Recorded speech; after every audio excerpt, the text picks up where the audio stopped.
नमस्कार दोस्तों, मैं हूं सोनाक्षी दीक्षित और आप देख रहे हैं अविरल टाइम्स। दोस्तों, प्रतिस्पर्धा नियमों का उल्लंघन अब बड़ी डिजिटल कंपनियों को भारी पड़ सकता है। डिजिटल प्रतिस्पर्धा कानून को लेकर गठित समिति ने सरकार को डिजिटल प्रतिस्पर्धा विधेयक डीसीबी का मसौदा और रिपोर्ट सौंप दी है।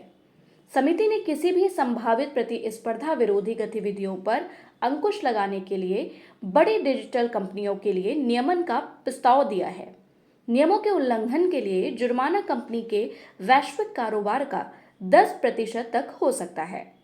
डिजिटल प्रतिस्पर्धा कानून पर समिति की सिफारिशें ऐसे समय में आई हैं जब डिजिटल क्षेत्र में प्रतिस्पर्धा रोधी प्रथाओं को लेकर चिंताएं हैं।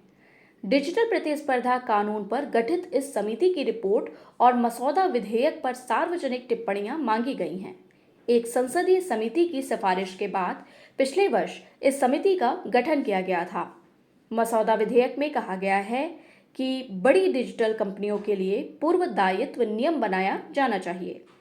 अति संवेदनशील प्रमुख डिजिटल सेवाओं की पूर्व चिन्हित सूची पर इस विधेयक को लागू किया जाना चाहिए। इस सूची को भारतीय प्रतिस्पर्धा आयोग के अनुभव, बाजार अध्ययन और उभरती वैश्विक प्रथाओं के आधार पर तैयार की जानी चाहिए। कॉरपोरेट मामलों के सचिव मनोज गोविल की अध्यक्षता वाली समिति की रिपोर्ट्स के अनुसार यह सुनिश्चित होना चाहिए कि बड़े डिजिटल कंपनियों के व्यवहार की सक्रिय रूप से निगरानी हो। प्रतिस्पर्धा विरोधी आचरण की घटनाओं से पहले सीसीआई हस्तक्षेप करे। इस समय प्रतिस्पर्धा विरोधी आचरण की घटना के बाद सीसीआई हस्तक्षेप करता है। इन बड़ी डिजिटल कंपनियों की पहचान करने के लिए समिति ने 2 आधारों की सिफारिश की है। इनमें कंपनियों की महत्वपूर्ण वित्तीय शक्ति और प्रसार शामिल हैं। इन परीक्षणों के आधार पर कंपनियों को स्वमूल्यांकन करना होगा और अगर वे इसके दायरे में आते हैं तो सीसीआई को रिपोर्ट करना होगा। इन नियमों का गूगल, एप्पल जैसी बड़ी कंपनियों पर बड़ा प्रभाव पड़ेगा। समिति ने कहा है कि सीसीआई को डिजिटल बाजारों के तेजी से विकास के साथ तालमेल बनाए रखने के लिए प्रौद्योगिकी के क्षेत्र के विशेषज्ञों के साथ अपने डिजिटल बाजारों और डाटा इकाई की क्षमता को मजबूत करना चाहिए।